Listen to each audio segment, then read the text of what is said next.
Shit, what episode number are we on? 36? I don't know. I uploaded the wrong episode last week, so don't ask me about the episode numbers.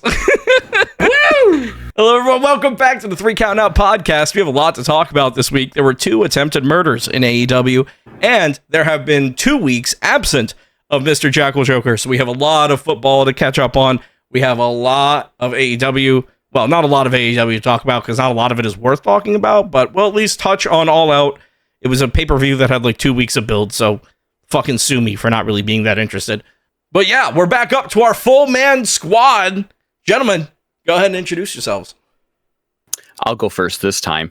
I am Fire Guy Kev, and I will say that I am very happy to have Matthew Stafford back in Detroit, just so we could kick that dude right back out of Detroit. I'm feeling excited. I haven't watched a lot of wrestling, but I haven't watched a lot of football, and I got a lot to get off my chest. Yeah, you know, it was a good night last night. Well, it was good waking up this morning and just seeing that. It made me happy. I'm Mike, and yeah, I mean, between that and we get more football and more wrestling, good day. But the man that made a clean sweep. Second week in a row. Yeah. Might be onto something. Maybe. I can pick football games very well, but comedy, on the other hand, I cannot, because after my last opening joke on the previous podcast that I was on, they all actually shipped me away to the William Regal boarding school for comedy for gifted idiots, and I was promptly kicked out very soon afterwards. Hence the reason why I was lost in the UK for... it was the UK that I was lost in, right? 2 weeks? No, it was New England. It was New England. Yep. Mm-hmm. I heard England, and I ended up going to Boston, so they ended up kicking me out for it. I just signed the papers. I didn't look at where we were going. Yeah, I'm Jackal.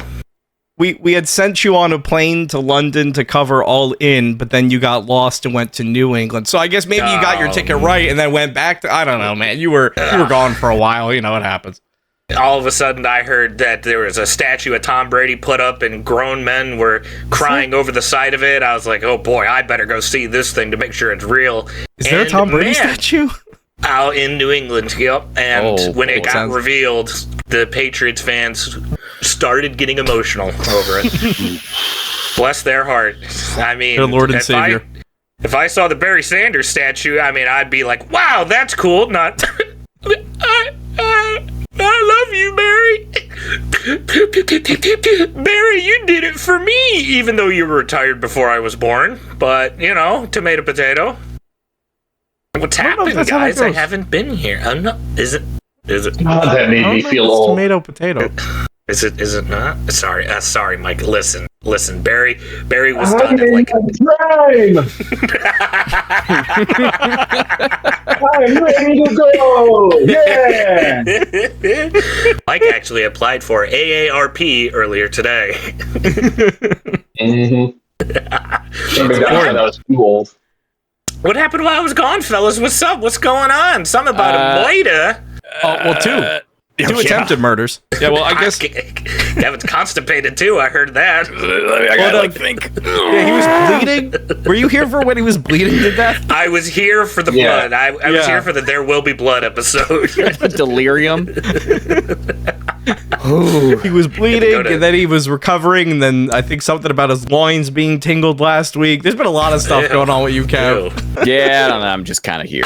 I do not want to hear about your bleeding and your loins in the same sentence, if I'm being honest. I don't remember my loins bleeding, but I'm not going to let that happen. No, they were tingling. Of course. You squeamish listeners, I would apologize. Squeamish listeners is going to be a bad one, because we're gonna talk AEW All Out. It happened. We could talk about the individual matches, but I mean, you know, there were some obvious highlights. We'll save the 2 attempted murders for last. Yeah, we can just quick go down the card. Like I said, we can gloss over some. Yeah, we'll just kind of go through. We're gonna skip over the pre-show matches. There are 4 pre-show matches. By the way, were there? By the way, called it. Tony Khan added like 4 matches after we recorded our predictions. Jesus. Oh my Anyway. God. Anyway, we started off the night with MJF versus Daniel Garcia. Daniel Garcia lost by pinfall. MJF beat him clean in the ring. No Dynamite Diamond ring. Yeah, it got stolen, quote unquote. Did that ending to you seem on purpose or a little accidental? I don't that. So the ending of the match to me was just weird. I don't understand why they had Daniel Garcia lose this. Well, no. So I don't know if he was supposed to. Like, I don't know if you noticed when that ref, when he first like drops to the ground, that's one.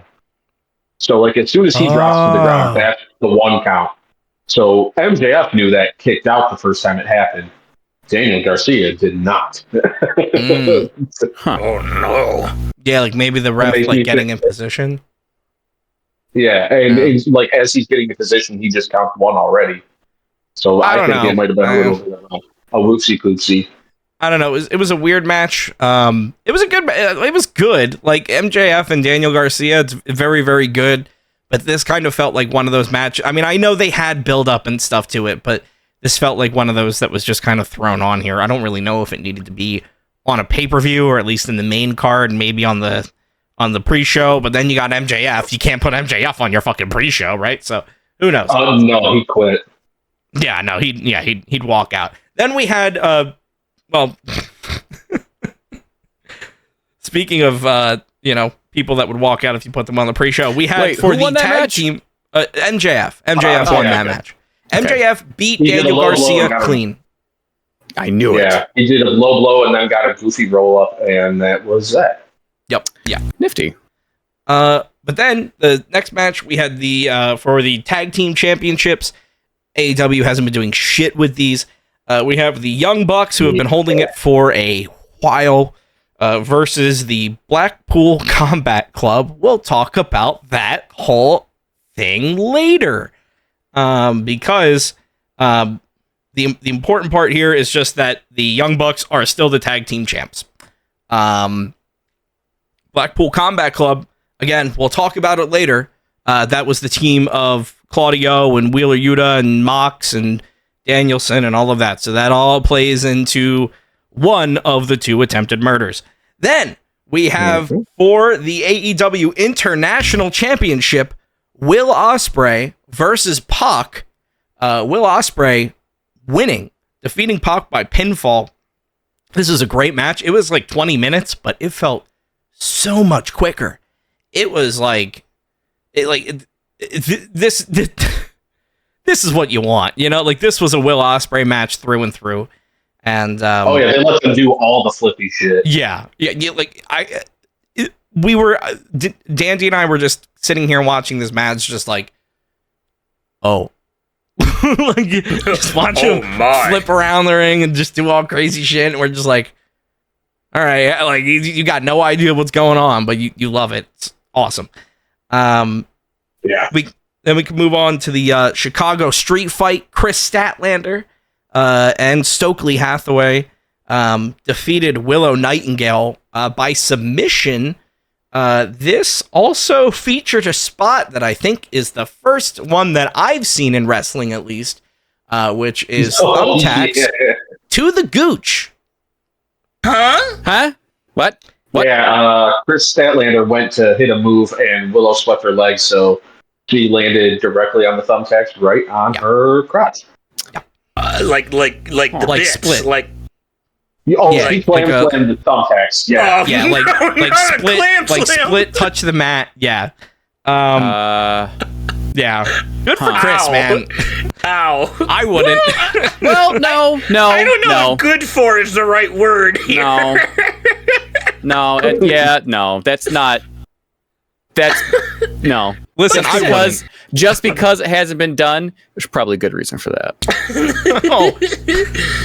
Some things are best left kept that way. Don't worry, that was probably the least regretful thing that happened on this entire pay-per-view. Oof, that's saying something. That's woof. Then, all right, well, the next match on the card, this is just a kind of your I say standard 4-way match, but it really was good. This one was filled with a lot of face-off moments. It was a 4-way match for the AEW Continental Championship. We had Kazuchika Okada, who's the champion, still your champion, reigning, defending, won. He defeated Mark Briscoe, Orange Cassidy, and Konosuke Takeshita. Again, this match was just kind of filled with like a lot of like face-to-face of like Okada and Takeshita face-to-face. And it's like, in my opinion, kind of foreshadowing some of the feuds that we're going to see. A lot of cool opportunities there. Obviously, Mark Briscoe and Orange Cassidy are on a team together.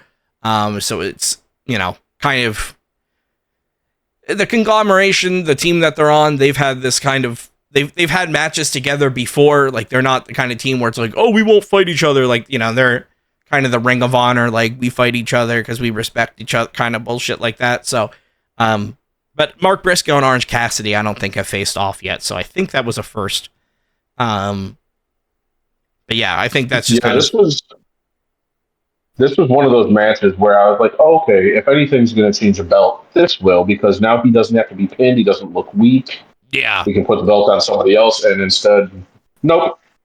Yeah, it's real missed opportunity there. Real missed opportunity. Yeah. And interesting that the Elite still have all of their championships. And then we have the match of the evening. Mercedes Moné versus Hikaru Shida for the AEW TBS Championship. I'm going to be straight up. I did not like this match. Although I do think that at some point, I don't know who, it just seemed like at some point they got real stiff with each other.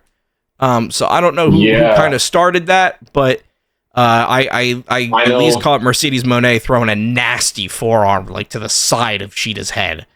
And Sheeta caught her with a kick too. I did see that one. Yeah. So I don't I don't know.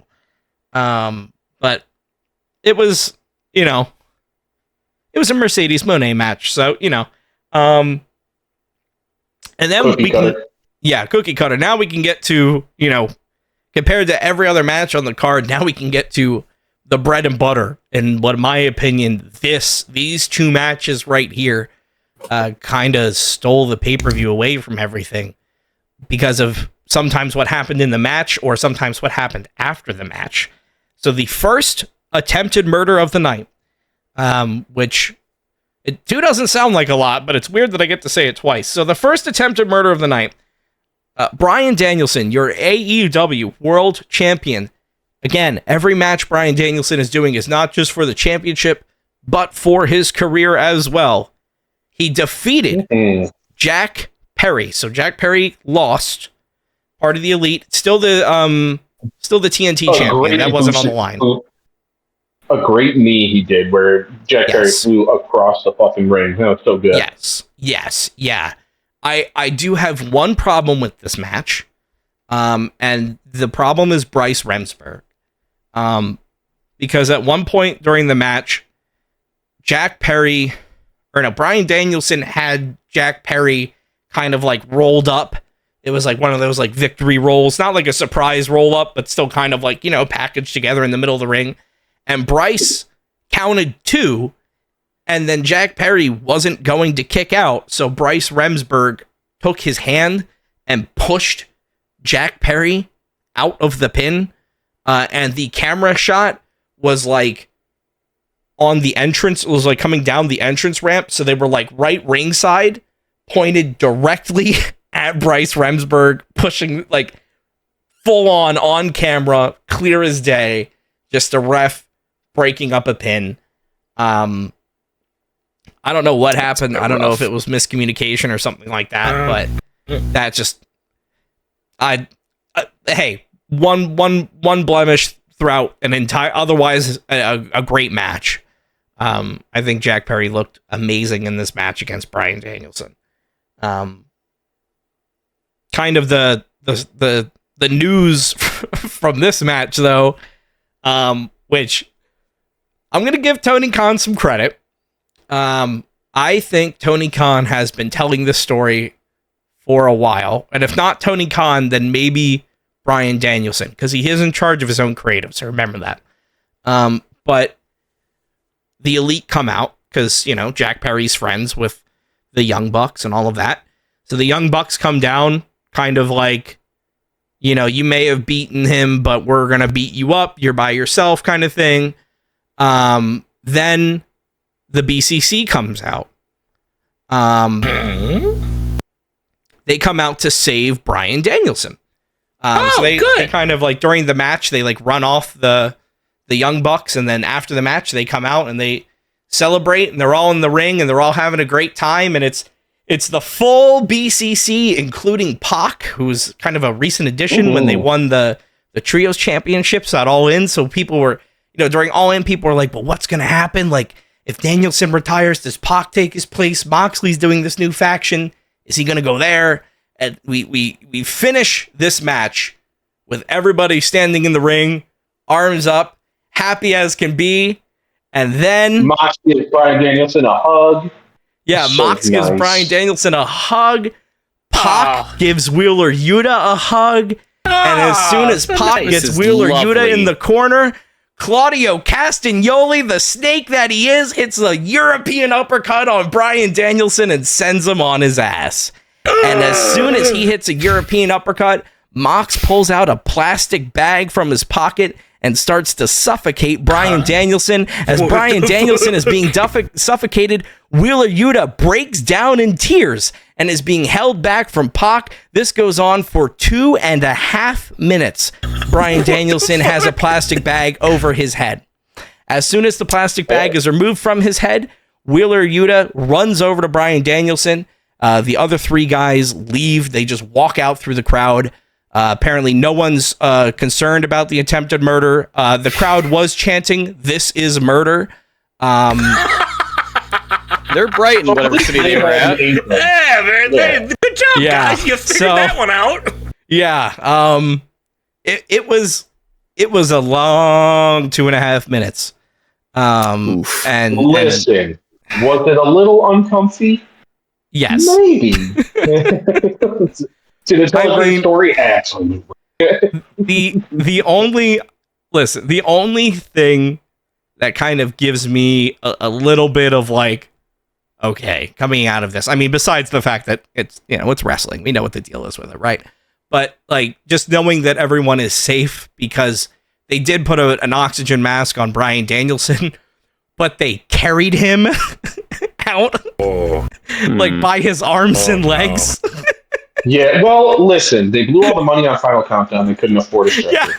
Yeah, they didn't have any money for the stretch for the man that just got fucking suffocated. They didn't have any money for a stretcher. No. It's like that gif of the two little, like, doctor monkeys coming to save the sad, like, dead monkey. They put it on the stretcher, but the stretcher breaks and the two monkeys just fuck off. Yeah. And I mean, obviously, you know, the BCC is done. I mean, if it was already done a while ago anyway, right? But officially it's done. Mox and Moxley's new faction just seems to be fucking, I don't know why, but I did realize this before it happened. Mox and Claudio were wearing the same thing. They were both wearing a white V-neck with black pants. I don't know if that was on purpose or not. But I mean, they were matching. Pac was in his ring gear because he's Pac. It was black and white. Because when he wears normal clothes, he looks like, I don't know, a weed. Yeah, no, that's the thing. But even then, his ring gear was black and white. So I don't know. I don't know if they were trying to foreshadow beforehand of being like they're wearing the same thing. They're on a team. I don't know, but and again, that was Mox and Claudio. So, makes sense if they were trying to foreshadow that, because Claudio was the one that hit Danielson. The one problem that I did have with this, because honestly, it's a plastic bag. Like, come on, they've done this shit before. You just don't close it around his fucking mouth and he's fine. But was it at least like the one that says thank you, like repeated, like the classic? When you think of a plastic bag, you think of that one. Oh, like, no, it was like a Ziploc. It was like a clear Ziploc. It was a clear Ziploc, so that way you could see Bryan Danielson struggling. That's the shit I put my meat in when I put it in the freezer. I'm not gonna suffocate that one. Yeah, it was like a gallon sandwich bag. They should have got a classic Walmart bag, like the blue one that no one uses anymore. That would have been. See, TK, that's I got a ideas. bitch would have torn. That's what a bitch would have torn. Yeah, no, you might be right. Maybe that's maybe they needed to get the heavy duty one. The only problem that I had with this though was that when Claudio hit Bryan Danielson with a European uppercut, again, Claudio Castagnoli, like this dude's finishing move is a European uppercut. Bryan Danielson did no sell it. Well, they explained that though. You know, he was just so surprised. Yeah, he was so surprised that anything. Yeah. That's what they said anyways. They were like, he no-sold it because he was just so surprised that Claudio would do that to him. Yeah, and he didn't even register the pain. And the no-sell, like, he did still go down. So, like, Claudio hit him, he went Right down, and then he, like, popped back up, and he was, like, sitting on the ground. So, like, you know, I get that they probably wanted to have, like, the reaction on Danielson's face or whatever, and, like, that's probably all the reason that they needed, and they were like, hey, pop back up so we can get the camera shot. Whatever. I mean, you know, it's still...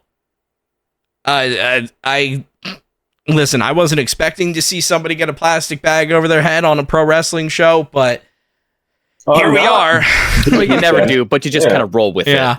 Listen, AEW set people on fire. You know, they're putting plastic bags over people's faces.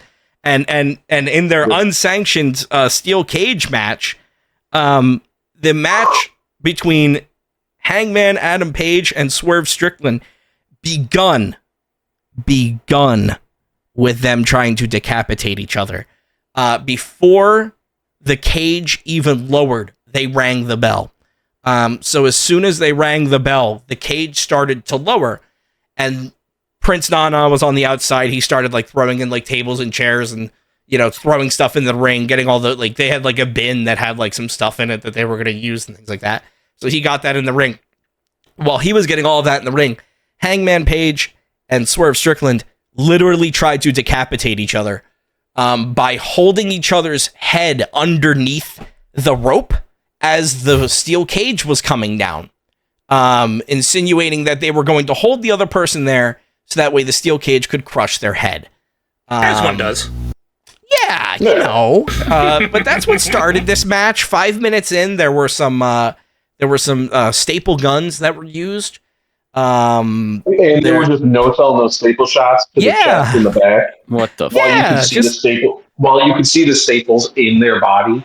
Yeah, Hangman As one does. Swerve stapled he stapled like a picture of his house on Hangman's back, and then like a picture of Hangman's family on Hangman's cheek. He just stapled it in there.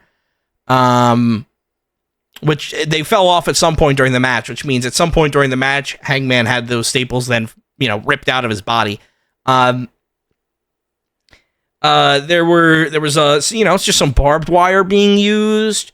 There was a cinder block that was used. Swerve Strickland probably broke his back when he got powerbombed onto it. I don't know if you guys saw my messages, but at one point I wrote, I thought cinder blocks were supposed to break. That's why.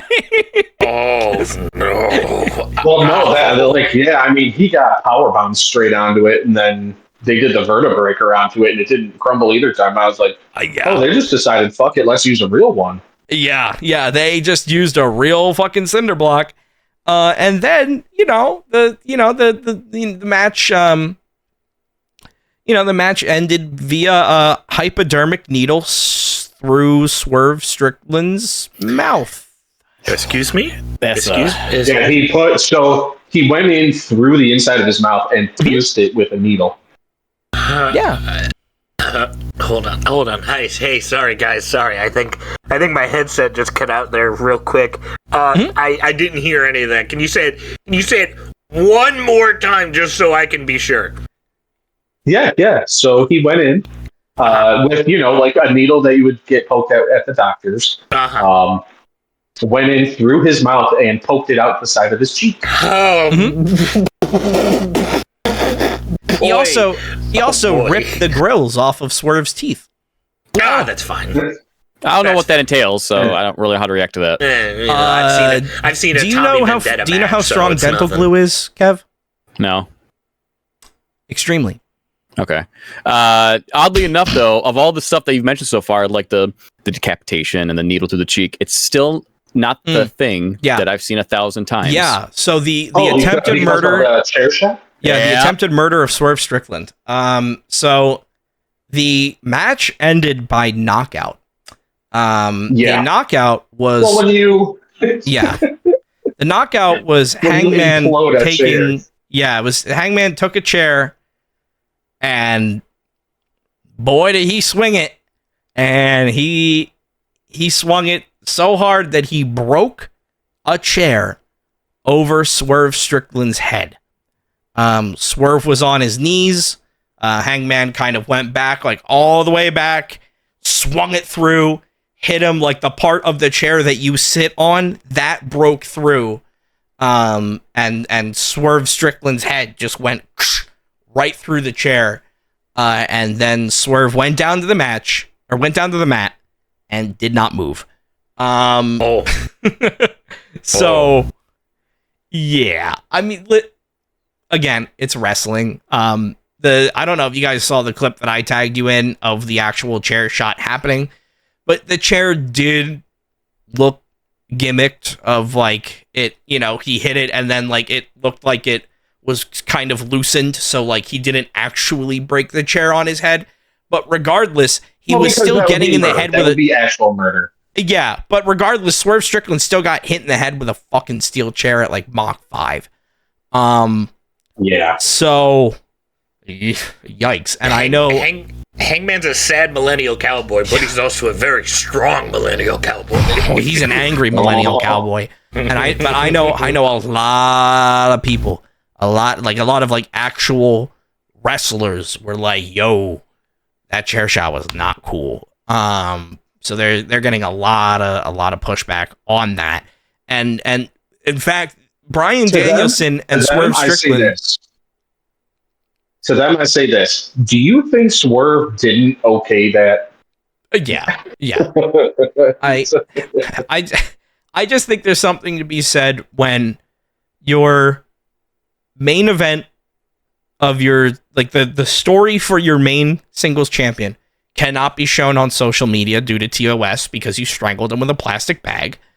And then your, they weren't calling it the main event because it's technically an unsanctioned match, but the steel cage match, quite honestly, calling it a steel cage match feels wrong. The fucking, it felt like a cage of death match is what it felt like from CZW. But that like, God, like that you can't show that either because you're getting hit in the head with a chair and you can't like hit TOS. So I don't know, man. I liked it. I liked the pay-per-view overall. I thought that obviously they can't get away with doing shit like this on cable TV. So it does kind of feel like for some pay-per-views or at least some matches on certain pay-per-views, it may get kind of turned up to 11 like this again. I think as long as they do it at the right time, that's okay. I mean, obviously Hangman and Swerve, that kind of necessitated them literally trying to kill each other because Swerve broke into Hangman's house. Hangman burned Swerve's house down. So, a lot of stuff going on there. And then the Elite just being assholes and Jon Moxley just being generally a psychopath. I think, why not? But, I do want to go back to, because I had said that I felt like AEW, Tony Khan at least, or Bryan Danielson, whoever, I felt like they had some long-term storytelling happening with the Bryan Danielson attempted murder. Eddie Kingston was right. He said it months ago. He told Bryan Danielson months ago that Claudio Castagnoli was going to stab him in the back. We all laughed and thought it was because Eddie Kingston and Claudio don't like each other, which that's just always been a thing that they've had on the indies. They've always been rivals. Eddie Kingston was right. He's probably very happy about that. In January, Claudio and I'm reading on Twitter a thread on this. In January, Claudio Castagnoli did a backstage interview where he said that he wanted Bryan Danielson to seriously consider retiring before he got seriously injured in a way he never saw coming. At the time, everyone thought they were talking about Bryan Danielson just maybe not being prepared for his match that was coming up, that kind of thing. Instead, people are thinking maybe Claudio meant, I'm going to punch him in the fucking face. And then we also get to Claudio Castagnoli walking out of one of Bryan Danielson's promos.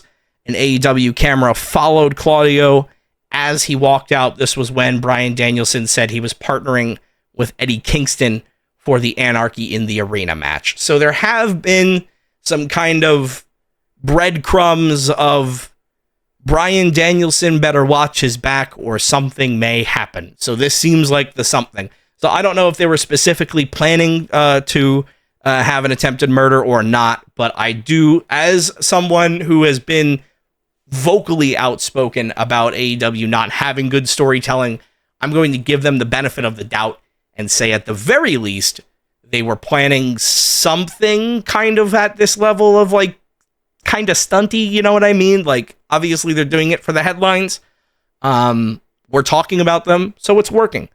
But yeah, those were the two attempted murders. First time I've ever watched a wrestling show and have been able to say that they were actual attempted murders and not just jokes.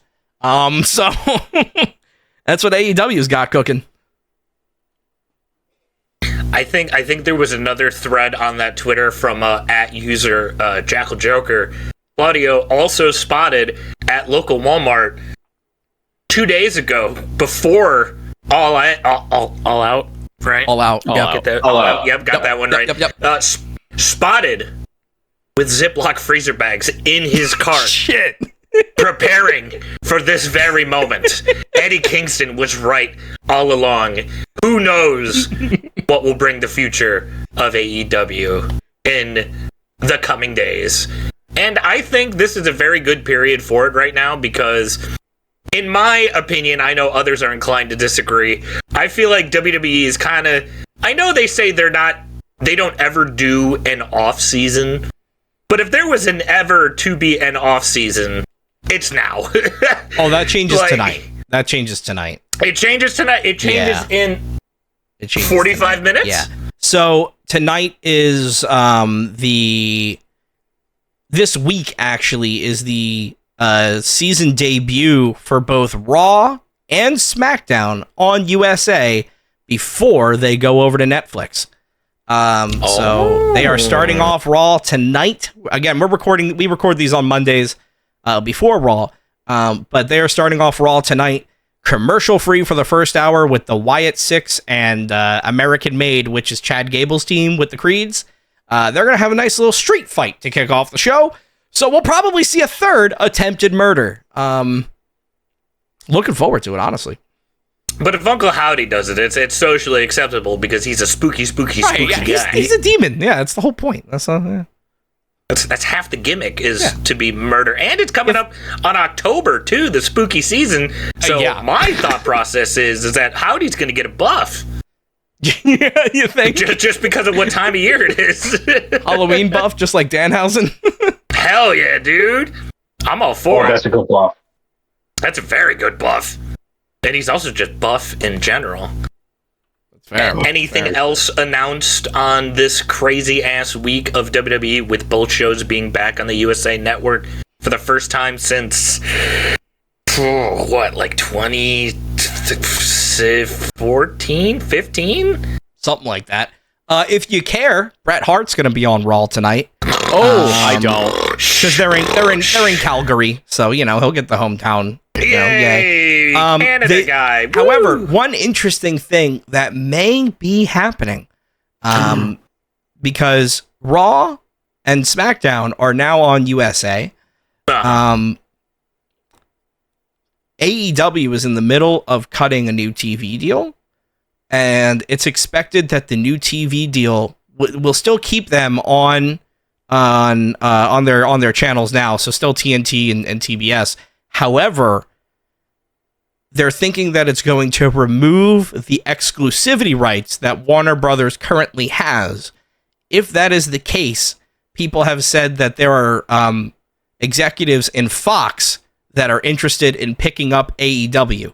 AEW has just filed, as of, I think, the Friday before All Out, they filed a trademark for a new wrestling property called AEW Shockwave, in which the trademark for it sounds very similar to a new show for AEW. Interesting. Is Punk going to be the headline for this one as well? We'll see. Who fucking knows? Hey, it helped them launch Collision. It could. Oh, wait, no! Oh, I know exactly who's going to be the fucking headliner for it. It already makes me want to punch myself in the face. They're going to have the fucking Costco guys be the goddamn reason the main event for that show. Jesus Christ. I have not seen much from All Out personally. I've been busy with a move. Not to peel back the curtain, but I've been moving the past couple of weeks. I've been doing a lot. But opening up TikTok and seeing a fucking dad and his chunky little kid on microphone getting interviewed for the AEW pre-show made me want to eat my cat. Well, he's a wrestler.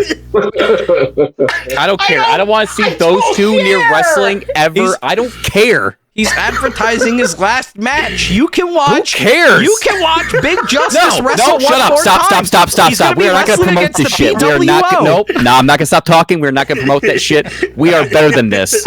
Fuck that.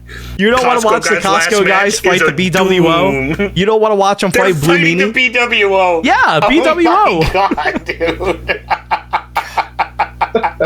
They live in New Jersey. I want him to get hit with a chair. I want that chair shot for him.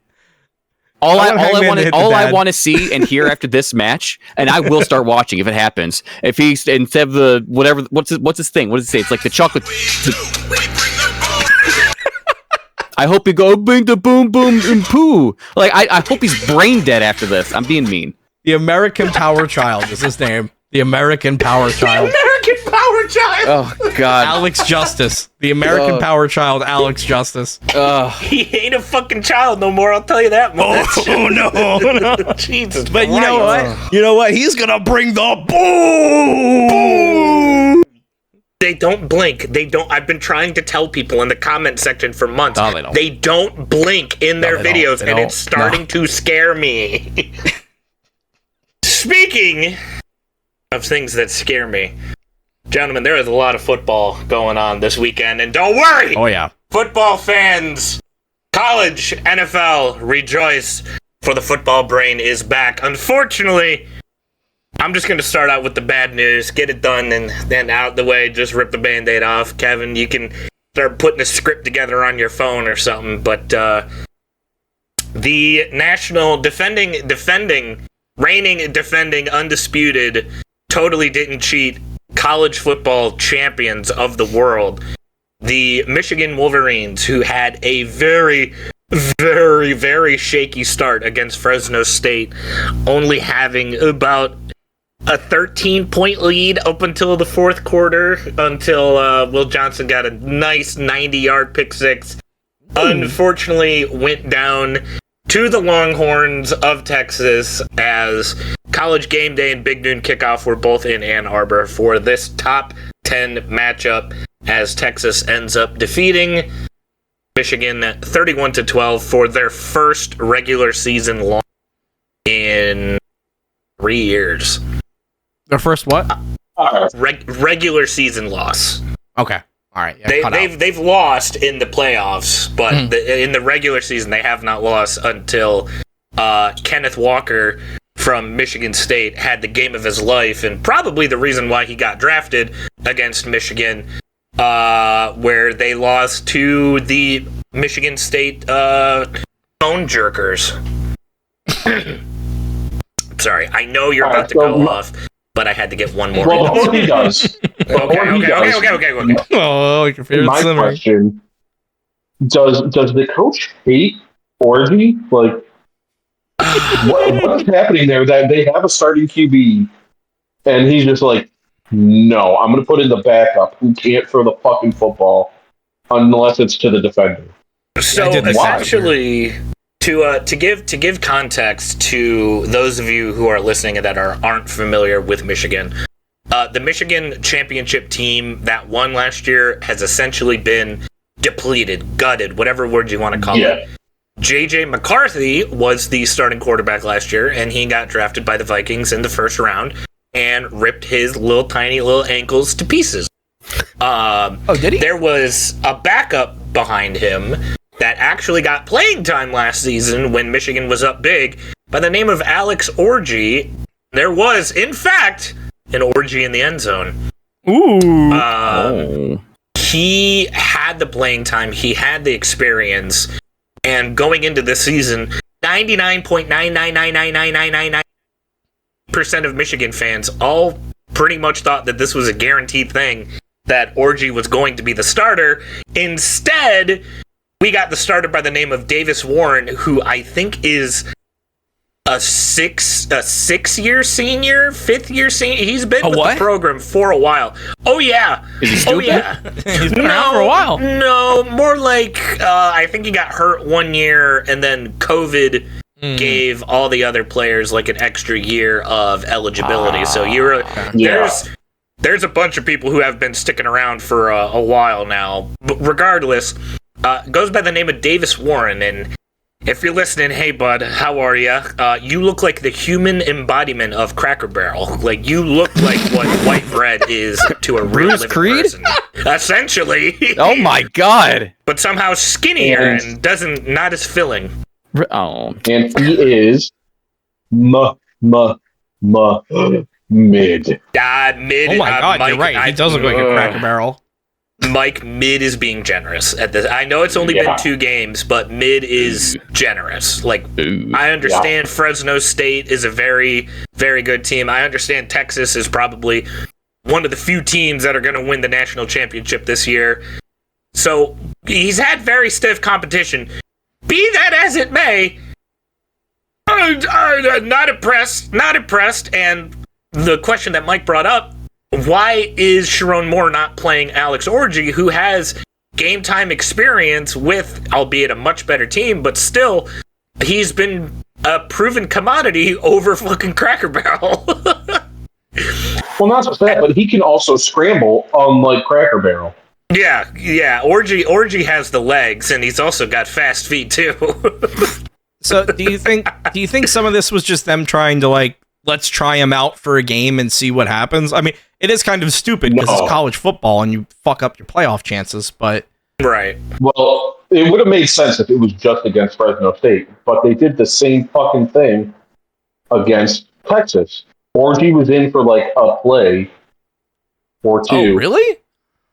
Yeah, and then they took him out, and it was just like, what are you doing? Why wouldn't you play him against fucking Texas? I get it, you're going up against fucking Fresno State, but why Texas? Yeah. It's definitely the wrong time to experiment with things and try to figure out a game plan. Who does Michigan have next? Actually, Mike has a very strong connection to this team. He should know the ins and outs of their entire roster as Michigan draws Arkansas State next week. And again, for context, in College Football 25, the mode called the Dynasty mode, where you can become a head coach, take over a program, so on and so forth. Mike, I believe you spent, a decade as Arkansas State's head coach? Yeah, brought him to the Natty. Of course you did. So how do you see this one going, Coach? What's the game plan? Oh, man. If Orji fucking plays, Michigan should win by about 47. I will say, though, ratings-wise, Arkansas State has a good quarterback. Thankfully, I don't know how he is. I don't know how he is in real life. I haven't watched their games much. I know it's shocker. I think their offensive line, unfortunately, is going to be made up of McDonald's employees, so I don't think they're going to be able to stop Kenneth Grant and Mason Graham too well. You got to pay for Arkansas State somehow. True. Very true. Football scholarships. All right, fine. I've delayed the inevitable long enough. Go nuts, Michigan State boy. I'm gonna be honest with you. I don't really care. Like it's always nice when Michigan State wins because I like more Michigan. But like I said, it doesn't hit the same when Mr. Energy himself, the khakis man, isn't there. I don't think I care as much anymore. Like you make him sound like a cryptid. Like kind of like getting complacent. He is the embodiment of the Slender Man, but he wears khakis. That's how I see him, honestly. Little Billy better eat his dinner, or the khaki man will get you. The khaki man is coming. You think he just leaves like play art around as like the notes that you have to go find? Oh my God, mesh spot! Fuck! It's that, and he leaves his shitty little inspirational quotes on the wall. Now that he's gone, I can say those quotes were so stupid. Those quotes were so dumb. We're gonna attack the day with an enthusiasm unknown to mankind. Yeah, that's just words for words. Did you watch the or have you seen the one where he's in the? I don't know if it's before or after the game where he's like trying to hype up the team, and he sounds like the most white bread white father ever. No, but do tell, guys. We're gonna. You can't beat us. I can't. I'm actually saying it too good. He said it way worse. I'm trying to like find the monotone because that's what made it so great. Guys, you can't beat greatness, and we're hard stuck. We're gonna go out there and get them. It was about that, and everybody's like, "Yeah." So fuck you, Chargers. I hope you lose this season. But besides that, it happens. You know what? Who cares? Thankfully, we all have another game coming up here that we can all point and laugh at in unity as one, being we span across the states of the country. If you guys watched, not this past weekend, but 2 weekends ago, Notre Dame had a very, very, very strong performance against Texas A&M, right? They did. It's so good. They went into Texas A&M. They kicked their ass. They walked out with a W. Texas A&M, a very, very, very, very hard place to play. So it's like, okay, perfect, guys. You know what? We're about ready to go on a roll. We're about ready to win. We're going to go undefeated this whole season. And first up is the Northern Illinois Huskies. We're going to beat them and crush them, right, guys? What a hell of a game it was to watch. They lost 16-14. Oh. Great game to watch. The 5th ranked. Notre Dame was ranked number 5 in the country. Lost to the unranked fucking Huskies because they shanked a fucking field goal at the last second. Yep. Notre Dame had the easiest path to making the college football playoff. Legitimately, I think I saw in the build-up to this weekend, they were favored in every single game that they were going to play. They were the favorites to win all remaining, 11 games. All we got to do, just run the table, run the gauntlet. We're going to be in the college football playoffs, guaranteed. Lost the immediate next week to a bunch of dogs. I mean, hey, good for them. It's very, very, very, very on brand for Notre Dame because I hate them. Michigan State has a long-standing rivalry with them. I'm not sure if Penn State and Notre Dame have interacted too much. We don't really give a fuck about Notre Dame. I don't think so. Fuck them. They can do whatever they want. Fuck the Irish. The fighting Irish go down to the Huskies, and they have dropped from the number 5th ranked team all the way down to 18th. Yikes. And actually, Michigan got their ass kicked at home, and yet they are still ranked ahead of Notre Dame. Michigan's ranked 17th. What the fuck? Yeah. Like I said, though, I think if they keep playing Davis, that those 3 losses you think they're going to have are going to turn into a lot more. Like that man likes to throw the football to the other team. Another loss that almost happened was to the good old Penn State Nittany Lions. Almost. It didn't happen, though. We came out on top, baby. How close is close? Penn State and Bowling Green, 34-27. Bowling Green was Bowling Green was winning, let's see, 24 to 20 at halftime. Yeah, it was a rough one to watch. It was, oh boy, but hey, we got there. It's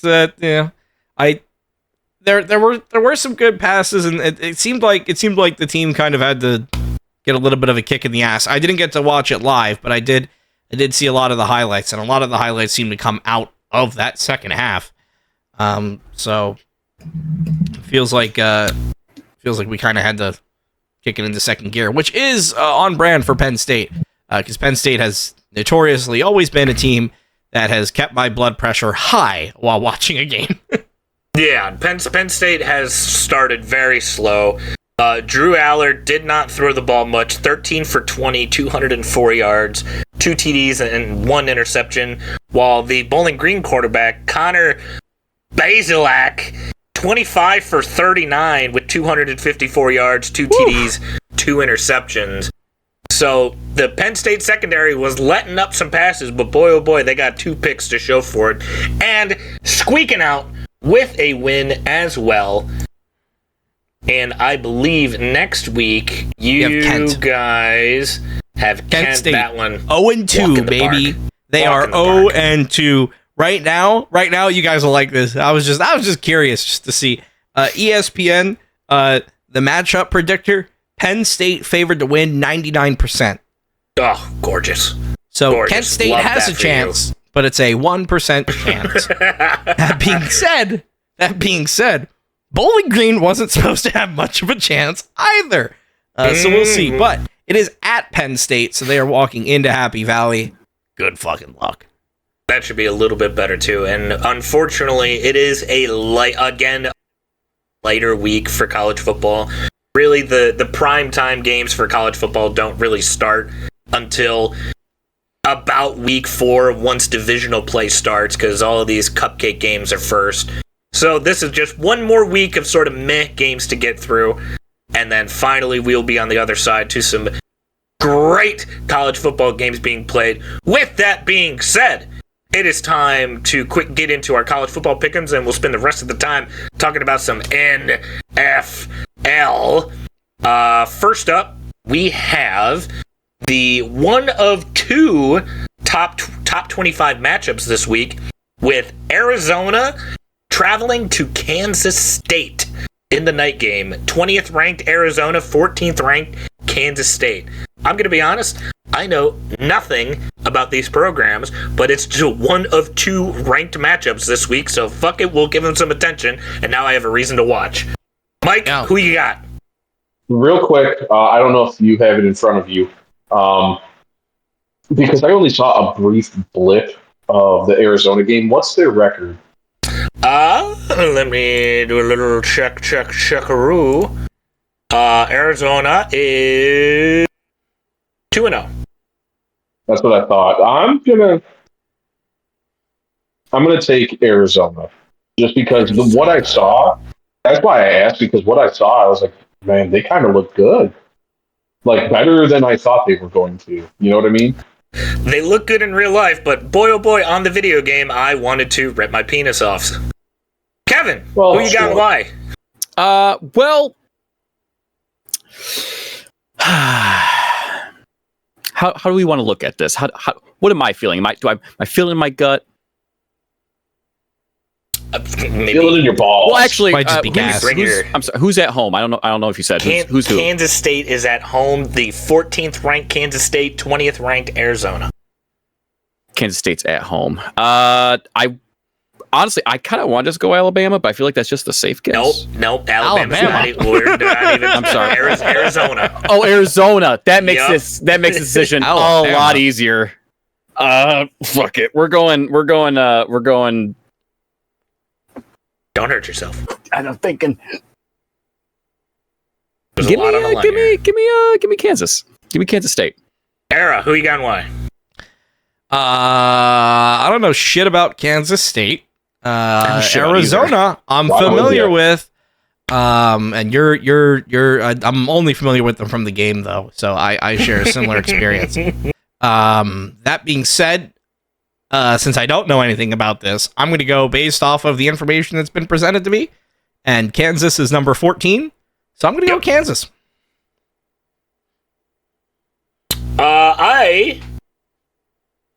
I'm also going to ride the Kansas coattails because using Arizona State in the video game gave me a brain hemorrhage, and I don't like giving that program good things. Well, it's not Arizona State; it's Arizona, correct?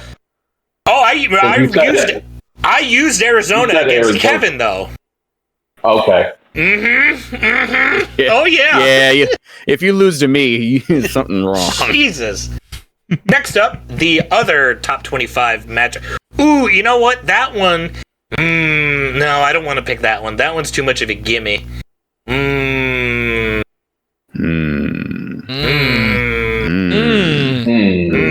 on. That one's too... I was going to do Wait a minute.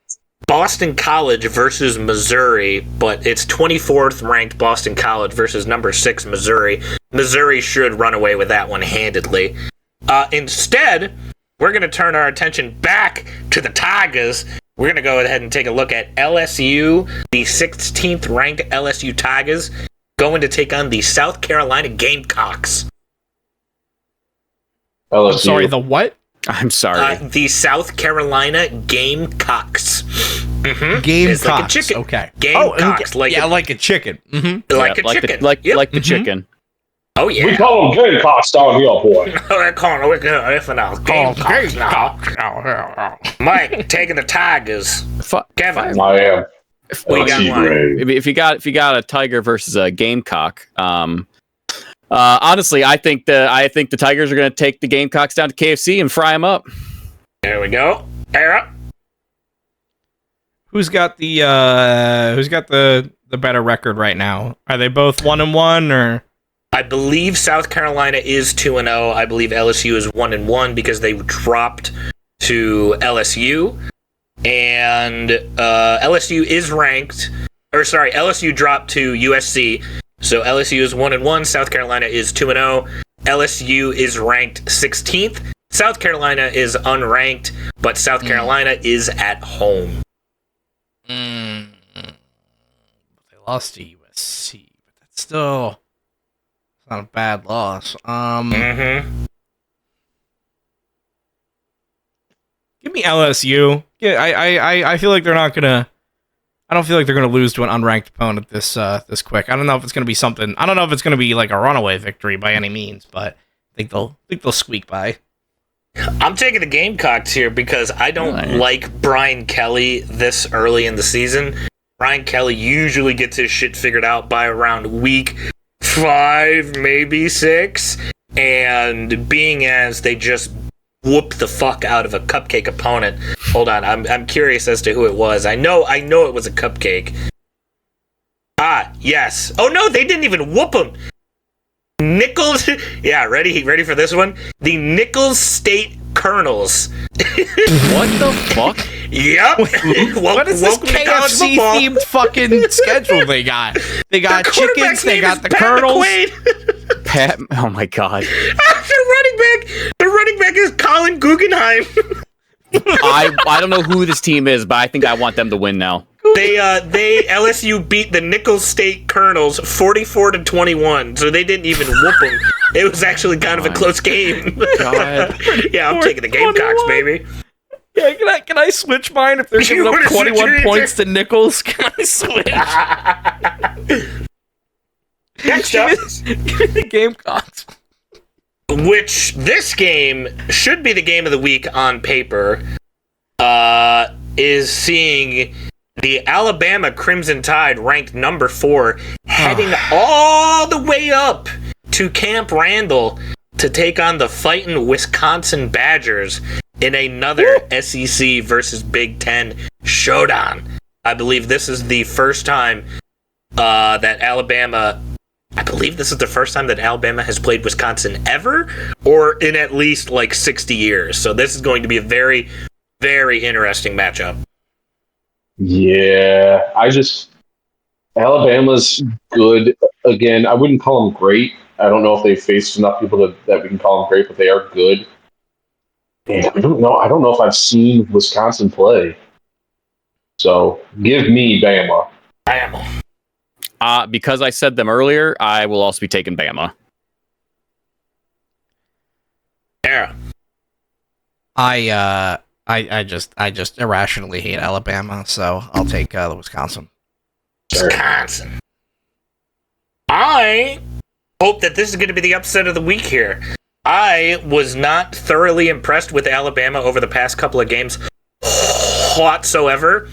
I believe they played the University of Southern Florida last week, and it was a lot closer of a game than I had anticipated.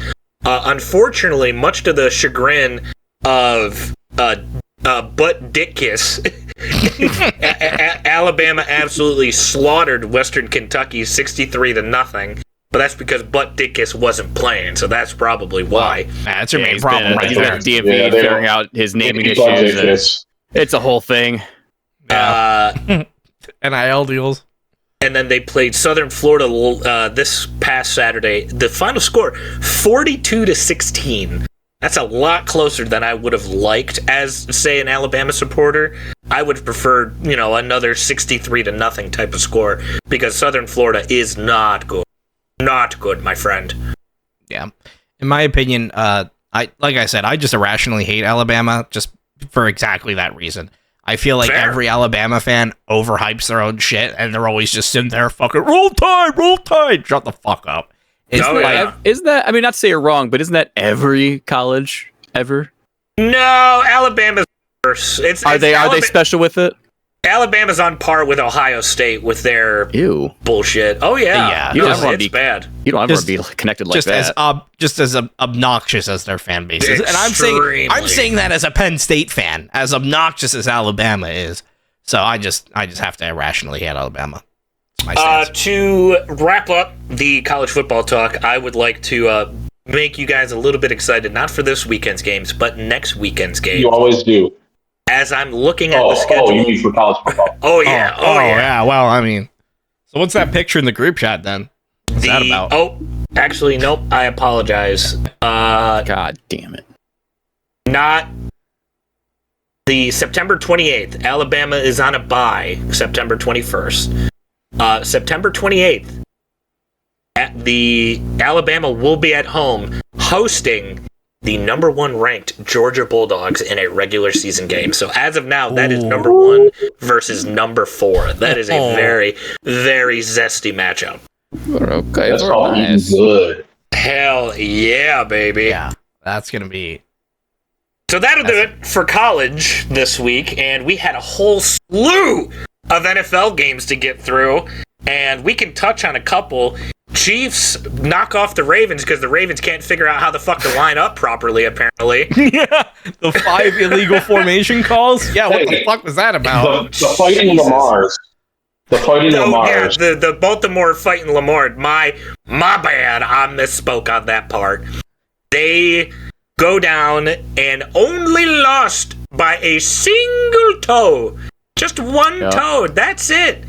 Was the difference between Kansas City probably taking another week 1 loss in back-to-back seasons. What do you guys think about the toe? Do you think they should I mean, the toe is technically out, so he was out. If we're getting technical, if he was in and you could see grass, but they went, barely see grass. No, he's out. But you could see he had he was out. Yeah, he was out, unfortunately. Still though, it's not even that, it's the offsides. It's we'd also like to send our condolences to Andy Reid's best player, that referee that went out the next game. Hope he recovers well in Brazil and gets back to him. Well, that was an excellent segue there, Kev, because boy oh boy, that Brazil field was trying to take out both rosters. Oh my god, dude. Dude, it wasn't two teams. It wasn't Eagles versus Packers. It was Eagles and Packers versus that field. Yeah, what the fuck was that, dude? I mean, turns out a field that's made for 100-pound fucking coke addicts that play soccer is not built for 300-pound professional athletes. Yeah. I'd also like to point out though that through all of that, all of the issues with the field aside, Saquon Barkley outscored the entirety of the New York Giants in his debut with the Eagles. Holy shit. I had a question for you that I was saving specifically for the podcast. Because I know he's a Penn State boy. Yeah. How does it feel having Saquon come in and make Jalen Hurts look like a complete amateur in one game? Yeah. Yeah. I mean, I watched it. I was like, I want to say that I'm surprised, but honestly, I'm not, because even when Saquon was with McSorley at Penn State, it was Saquon out there that the entirety of that playbook surrounded around getting Saquon the ball. So I kind of wasn't surprised. If anything, I was more surprised that he was only targeted for 3 touchdowns.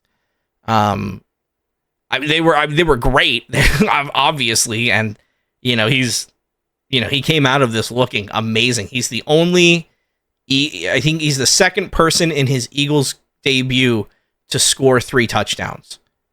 Damn. So he's already like putting himself up there at the top, and how he's I think the number 1 merch seller on the Eagles, and he's this and he's that, and he's setting all these records. And my worry is that they only really seem to be running Saquon to the left, which I don't know why. Probably the strength of your line, maybe. I mean, I guess, but I see that as like it. If I could recognize that, I feel like a coach can, like if I could sit here and be like, oh yeah, he's always running off to the left, that's when he breaks off. Like, I feel like that. I feel like it's going to get to a point where maybe they need to start getting a little bit more creative with him. That being said, Saquon can get creative. I've watched him front flip over a man into the end zone. No, that was Amon-Ra St. Brown. Well, they both Kevin. They both did. They both. I know. Yeah. Okay. But yeah, no. I mean, I'm not surprised that Saquon had his first showing like that. My main problem with the Eagles game was not just the field, but again, just what the refs just calling everything and trying to make statements. And I get it's the beginning of the football season and they do this shit, but like, dude, just let them play. Yeah, there was a lot of penalties through week 1. Yeah, like on everyone, like every team. Yeah, there was. Speaking of let them play, we should never let the Panthers play another NFL game ever. I think their fans are already looking forward to the draft. Panthers opened the season up against the Saints. Halftime, losing 30-0. Maybe football's back. Oh my Lord, Bryce Young, I believe in your mailbox is going to be a job application for the nearest Raising Cane's, because brother, that was a rough performance, my friend. I don't think it was anything too spectacular that what the Saints ended up doing to the Panthers, because I think the Panthers are probably going to be the worst team in football. Although I did not expect them to beat them as bad as they did, because it was 32-0 at halftime. Final score being 47-10. God. So we'll see what trajectory the Saints are on from here on out, but I think we can all kind of tell which way the Panthers are heading there, friend. So let's see, who are the Panthers playing next? The Panthers are playing... Who are they playing next? I want to know their... Nope, he's looking it up. He's figuring it out. Oh, yeah. They're playing your favorite coach of all time. Are they playing the Chargers? Next. Oh, Yeah. The Chargers are like, guys... We get a win! We got a 4th string we could put in. Like, I don't want to work next week. Like, it's the Panthers. I love that we're going to live in a world where Jim Harbaugh runs away from Michigan, and he's going to open up the NFL again by being 2-0, because they knocked off the Raiders in week 1, and a very, very, very chippy matchup. It got it got violent between them. Yeah, I guess there was fights. They didn't just they knocked out the Raiders. There were fights. Apparently there were like, I think somebody on Twitter said that there were like 10 fights that happened in the arena. I've been seeing so many clips of just Raiders and Chargers fans just fighting it out.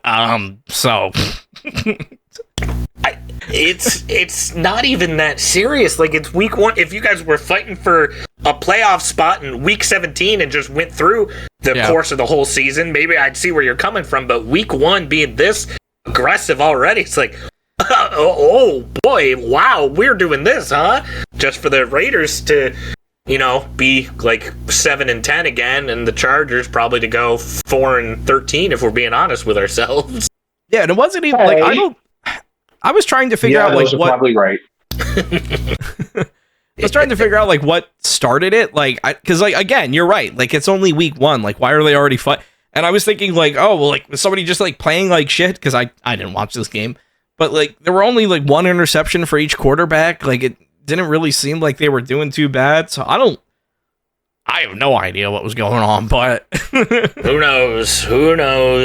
And I hate to say it, but every clip has just looked like the fucking stereotypical like drunk guy that be getting in a fight. Yeah. In an NFL game.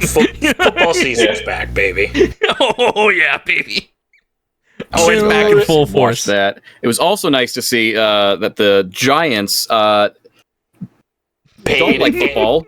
Paid Daniel Jones millions and millions and millions of dollars to not even score a single touchdown. In fact, he did score a touchdown for Minnesota when they returned it for a pick 6. Oh god. So Minnesota showing out in a nice little 28-6 victory with boy oh boy Jimmy Neutron, Sam Darnold leading the charge. I like how. No, please. You first. I was going to say, the only thing, not even this year, because we even got to this year, but I think the statement's already being made. Last year, the Giants were talked about so much because of the mob boss. Not about their record, but it's because Danny DeVito had, like, who is this guy with his mafioso boss? Not a midget actor. Not a short guy actor. No, he's going to be doing Jersey Mike's commercials. Oh, yeah. Some above. Tommy DeVito, but Tommy DeVito. The sentiment still remains. Yeah, the Giants apparently just had a bad year last year. Looks like they're headed for the same thing this year, which I do not mind. Yeah, their defense is ass. Their offense is ass. They gave their best piece away to the Eagles for a pack of peanuts and a firm handshake. So I heard. So I saw a thing where someone was like, "Oh, well, at least they got something good out of it," and then it was like, "No, they didn't. No, they didn't. Why did they trade him away for nothing?" Well, I don't know. Because they probably didn't want to pay him. Yeah. Oh, they did. Oh, yeah. I think they just didn't want to pay him, and I think Saquon just wanted to leave. I think they blew their whole budget on Daniel Jones, and when Saquon's going, okay, I want to get paid now, guys. Ooh, I mean, about that, friend. I hate to say it, but if he wanted to get paid, apparently he should have gone over to the fucking Cowboys. Dropping mega bucks on Dak Prescott. Well, so that 240 mil, 250 mil. I'll take a nice little payday. Is now the highest paid NFL player in all history. He said, "Yeah, here we go, Frank." Not even a single Super Bowl. I get the salary caps are always raising, and that's why they get paid more, and it rotates, because at one point, Stafford was the highest paid, and then Goff was the highest paid. But Dak, the person who... I mean... Yep, it's hasn't been good enough? As a casual NFL watcher who doesn't know a lot behind the scenes, even I can tell you that maybe keep him around, but he's not the highest paid. Like, 0 NFL. Actually, any Super Bowl appearances? One? Kevin, they haven't even won a single playoff game with Dak. What are you talking about? Super Bowl appearances? Oh, I thought they at least... they got a ways to go. No. They have plenty of time left. They haven't even won a playoff game. Oh, no, I did not know that. And they just made Dak the highest paid player in NFL history. Do you think he read that contract and was like, is this for me? Is this me? Oh my! I did. That's well. That makes things even worse. But you know what? Who cares? All I care about is hopefully next time we beat them. And thankfully, the Browns cared about getting that game done and over. To quick touch on that one, the Cowboys beat that ass 33-17. Yeah, it was not close. No. And I know I sent it in our little group chat, but I believe Deshaun got absolutely lit up like 12, 18 some odd times, something like that. It went from, I was like, good, you've been out for so fucking long time. I was like, shit, I feel kind of bad for him. That man was getting his ass beat. I think there's about 20 women in the city of Houston that are giving me a reason to not feel bad for this guy. So yeah, I'm good. Yeah. But somebody I do feel bad for, old Kirko Cousins getting dropped $100 million to go to a new team in Atlanta, only to lose to a team that didn't score a single touchdown the entire game and ended up still winning the fucking game as Pittsburgh defeats Atlanta 18-10, and Pittsburgh scored only field goals the whole time. Are you shitting me? Only time. No. 18. So do the math. 18 divided by 3. It wasn't even the only game like that either. Oh my God! So whoever had their kicker got points. Yeah, Boswell. Oh yeah. Holy I mean, that's that's impressive on not a good note, but it's just impressive that you got that. That's got to be one of the highest scoring kick only games. Yeah, I'd say so. So the Steelers are now in first place in the AFC North. Oof. Without having a single touchdown to their name. Oh, no. And another team that won their game without scoring a single offensive touchdown is Mike's best friend, Caleb Williams and the Chicago Bears. Bears. The only rookie quarterback to win their opening debut. And I'd like to add to that stat line, the only rookie quarterback to win their opening debut and not even score any fucking points for their team whatsoever as he was bailed out. No, what? Please. That defense carried that fucking team. Special teams. Holy shit. He again, mid. He played like prime Kirk Cousins, a.k.a. throwing, 2 interceptions with no touchdowns? Here, I have the... They're going to drop him like they did Justin Fields, and they're going to be like, well, clearly it's a quarterback problem. The stat line for Caleb Williams in his opening debut, he was 14 for 29 with 93 yards. Oof. Nice. DeAndre Swift. Still worth it. DeAndre Swift, someone that we both can bond over as being one of the most mediocre running backs of all time. He let me down. 10 carries for 30 yards. Yeah, he let me down. Thank God I had him in my fucking flex spot, my fantasy team, because otherwise it would have fucked me up. Yeah, that high-powered... Shut up. I don't want to hear it. Saquon Barkley got you 87,000 points. Hey, he didn't get me 87,000. He only got me 33.2. Jesus Christ. Only. Big guy was in my flex. I could have lost. I was only ahead by 200 points. Phew. Well, Jackal, you have the Bears defense, right? Because that entire game was special teams, special plays, special players. And looking at the rest, just real quick, we'll gloss over them. Nothing. Yeah. Patriots upset the Bengals 16-10. Mind blowing. Texas win probably the game of the week over the Colts 29-27. Bills come back against the Cardinals 34-28. Tyreek Hill gets arrested before the game and yet somehow still wins against Tony Khan's Jaguars. He was detained, not arrested. He was detained. 2 points. First for the Colts, I think that's the first game where Anthony Richardson didn't somehow get a concussion during the game. So, good for him. If Anthony Richardson plays this whole season, he might be the MVP. Honest to God. If he plays this whole season, I will eat my underwear live on screen. There we go. Write it. Book it. There we go. Record that. He runs. His head touches the ground, and he automatically gets CTE. Seahawks. Oh, you had another point. Sorry. Well, and then Tyreek Hill, like they started talking about it. Like there's already an internal investigation going within that police district. Yeah. So it makes me wonder if somebody might have had a little money on that game, and they were like, if Tyreek doesn't play, then what happens? How interesting.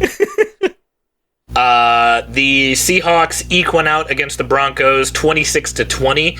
The odd thing with this one, I think there were 2 safeties that occurred in this game. Very rare for that to happen. 2 fucking safeties.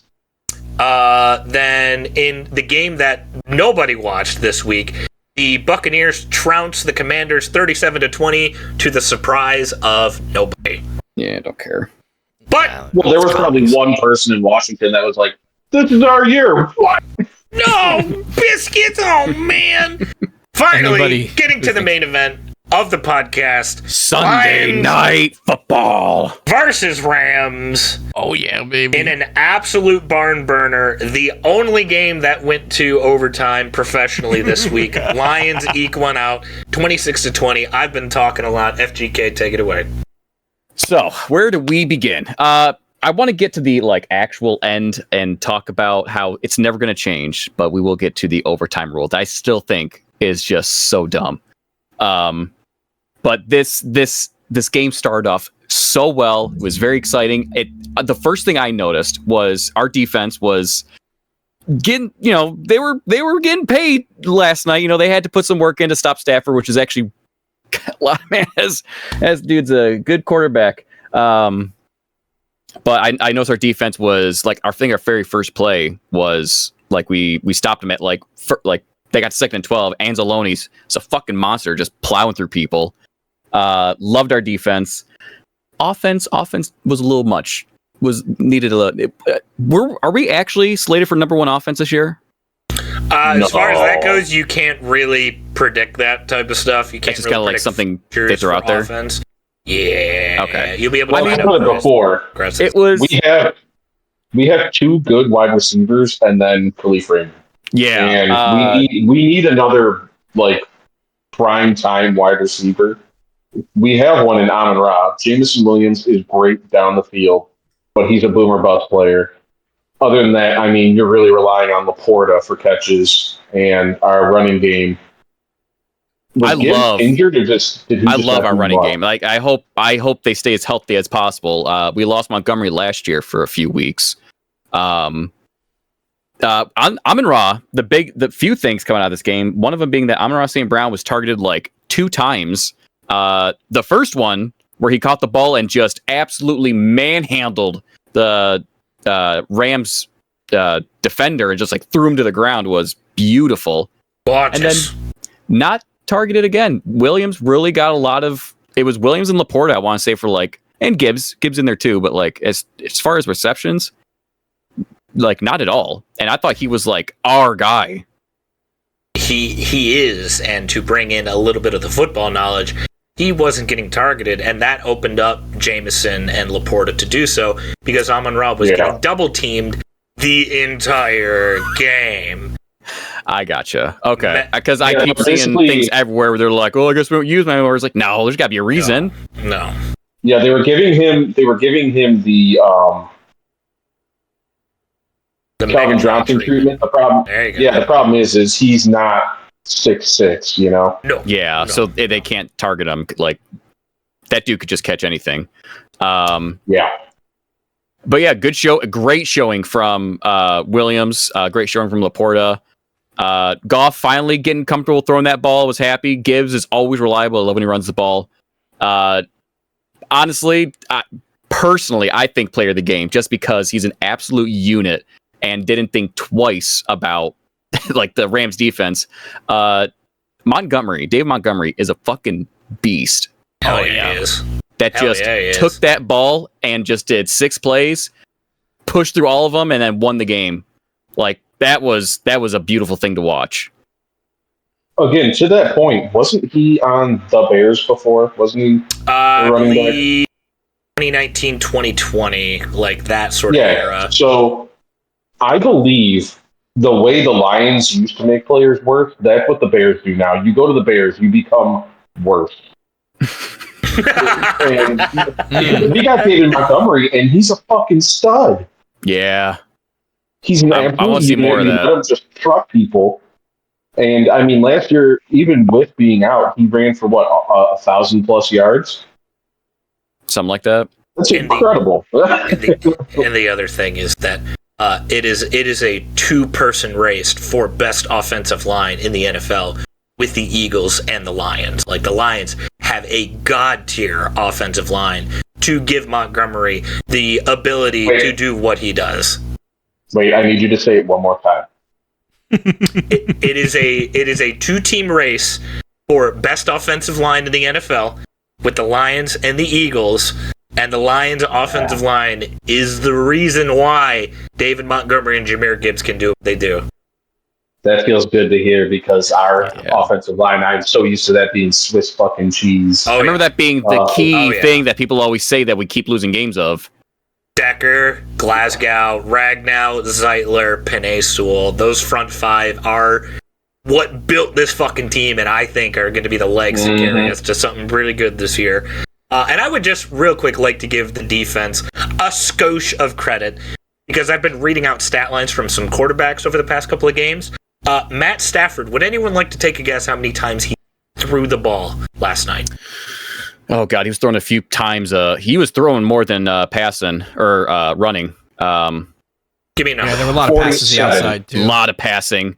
Let's just say 45 or 50. I was going to say 40. Shit, let's say 40 then. 45. 50. He threw the ball 49 times last night. Damn! So yeah, no shit, he got 317 yards through the air. Fucker was putting up video game numbers because he was spamming the same fucking plays over and over and over and over. It's very hard to defend the ball through the air 50 times. It's kind of impossible even. But yeah, most of those passes were to Cup, right? Hell yeah, they were. To be fair, when you have 14 Nakua and Cooper Kupp, just throw it down the field. One of them will be there, right? Well, isn't Puka injured now? Puka did leave the game at halftime on the card. Is he injured or do we know anything about that? They have not said, actually. I thought I saw he was on at least I thought I saw he was on IR. He's definitely injured. They have not stated the Here we go. As of 3 hours ago, Sean McVay told reporters that Puka Nacua has a PCL sprain and will be an injured reserve candidate. If he is placed on IR, it would sideline him for a minimum of 4 weeks. So it doesn't sound like he's sidelined yet. That's not bad. Yeah, I mean, if he does have to be sidelined, at least it's not the whole season. He's not fucking Aaron Rodgers. Sounds very similar to Jordan Love, who's also only going to be out about 6 weeks as well. Not too bad. So, with that being said, we'll close that book as we look ahead to tonight. Real quick, I would like to bring up one more thing before we get to this game before it starts in about 3 minutes. And it's been talked about, and I think we even mentioned it like way back when. The fucking NFL overtime rules need to change. I hate that the overtime is dictated by a coin toss. Just make it like college. Just make it like college. They figure it out, don't they? Yeah, they get a rebuttal.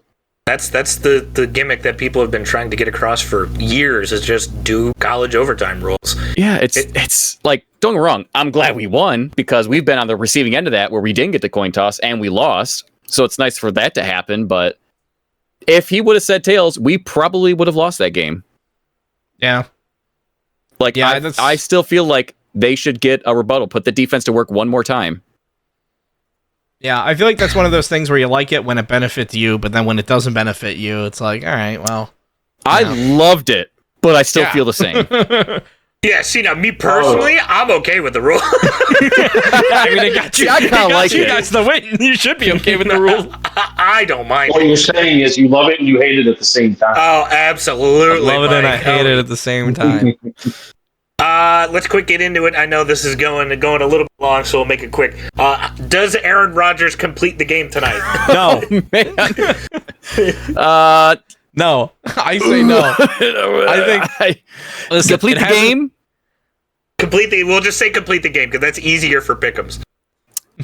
Yes, I think he completes the game. I don't want this to be like, yes, he does. He's going to, but he's limping off that field tonight. Mike. Yeah, I think he completes the game. He's going, yeah. There's no way it's going to happen twice, right? I'm going to say no, he only lasts 5 plays and then he gets injured. Oh, no. The game hasn't started yet, so I give him until about 8:30, and then I think, he gets to the first quarter maybe, and then he's like, you know what? It's not, the ayahuasca didn't help. We'll try to make these quicker as week 2 now seems a little more interesting on paper. I'm going to start out first with Thursday Night Football. Bills traveling to the Dolphins in a divisional matchup. Mike, who you got and why? What was it again? I'm sorry. Bills, Dolphins? Bills traveling to Miami. That one should be close. Damn. Yeah. Biscuits. I'm going to pick... It's okay, don't hurt yourself. Dolphins. I don't want to. I don't feel, believe me, that is not a pick I feel good about. I'm not proud of that, but I gotta do it. Because the Bills have a weird wide receiver core, but it's working for them. But I think Josh Allen is starting to get into his own head where he thinks he has to do everything kind of like Lamar. So, I mean, Kevin. He did his Superman into the end zone and almost got, painted. He did, yeah. Broke his hand in the process, I think. Mm-hmm. Kevin, Miami, Buffalo. Give me the home field advantage and what I think is probably the best wide receiver working in the NFL right now. I am going to go with Miami Dolphins. Era. I'm a real big fan of teams that have at least halfway decent run games. Go ahead and give me the Buffalo Bills. Buffalo. I like Buffalo as well in this one. Next up, we are going ahead and turn to... Let's take a little peek on over at Bengals versus Chiefs in a very interesting matchup because the Bengals started out very slow, but have notoriously always played the Chiefs very, very, very close as the Cincinnati Bengals are traveling to Kansas City. Mike, who you got? I got Kansas City. I mean, I don't know why the Bengals played like absolute dog poop yesterday. Yeah, give me KC. Let's see what happens. Kevin. Who's at home? Kansas City. Fuck. Give me Taylor Swift's wife's team.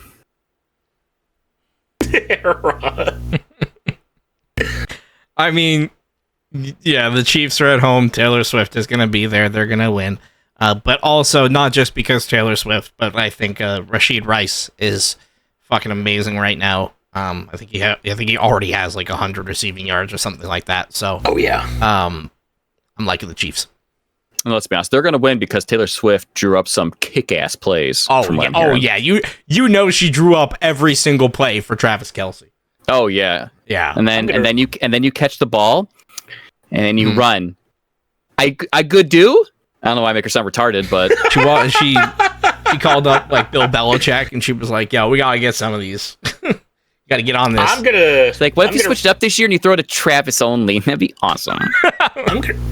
I'm gonna ride with Joe Burrow. See if he can't walk into Kansas City, walk out with another dub. I hope you're right, honestly. Yeah, I mean, that sounds like a fun game to watch. I like Joe Burrow. I want him to win, but what the fuck happened this week? All of a sudden, their team was hot garbage. The last game that we will pick, the Colts traveling to Green Bay to take on the Packers, in which I'm going to call it now, is probably going to be the game of the week next week. Indianapolis versus Green Bay. We'll wrap this up high and tight. Give me who you got. Indy. I'm going to take Indy, actually, only because Jordan Love's not playing, and I feel like they're going to be scrambling with their secondary. I feel like they know this, so yeah, give me them. Give me the Colts. Yeah, give me the Colts. I think I think the Colts are I think they're due to have kind of a similar season to how the Lions did last year, where people aren't really expecting much from the Colts, but they're just gonna pop up, and they're just, I feel like they're gonna be on fire. And I feel like they're just in a good spot right now. And they're like their receiving game is pretty good too. Like their passing game. So I'm a big fan of that, and fuck the cheeseheads. So there we go. I will ride with Indianapolis. The only game out of this week that we all agree on. That is a good old hearty dose of football. Football listeners, I got your back. I am back, and I think it is about time. Gentlemen, we got a Sunday night football game to watch. Let's wrap this shit up. I do have breaking news. Football. I have coming in breaking news coming in live. Aaron Rodgers played for 5 plays, and he's still in the game. Damn it! Holy shit! But it's only for 5, and he's out. 10 minutes. Well, he's not out. He's still playing though. Shit. Oh, well, I was already wrong, man.